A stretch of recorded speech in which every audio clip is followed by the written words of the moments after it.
Very good morning leaders, very good morning.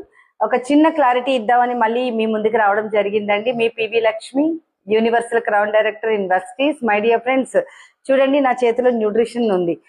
అయితే ఒక చిన్న డౌట్, ఒక మేడం నాకు వాయిస్ మెసేజ్ పెట్టున్నారు, మేడం ఒక్కసారి నాకు డౌట్ క్లియర్ చేయండి అని. నేను ఈ న్యూట్రిషన్స్ వేసుకుంటున్నానండి.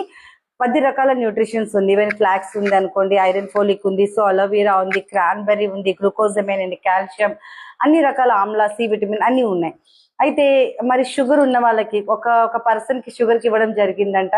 వాళ్ళు పలానా 2500 mg అనేది మెడిసిన్ వేసుకుంటున్నారు, కానీ వాళ్ళకి షుగర్ ఉంది కదండి, మరి న్యూట్రిషన్ వేసుకున్న తర్వాత టాబ్లెట్స్ యూజ్ చేయాలా లేదా అని. సో దానికి ఒక చిన్న క్లారిటీ అండి. ఇది మెడిసిన్ కాదండి, కేవలం న్యూట్రిషనే. ఓకేనా అండి, ఇది మెడిసిన్ కాదు, కేవలం న్యూట్రిషనే. మన బాడీకి ఈవెన్ పోషక పదార్థాలు మన బాడీకి తీసుకోవట్లేదు కాబట్టి సప్లిమెంట్ రూపంలో మనం తీసుకుంటున్నాం, అంటే న్యూట్రిషన్ అన్నమాట. ఇది ఫుడ్ కాదు ఫస్ట్.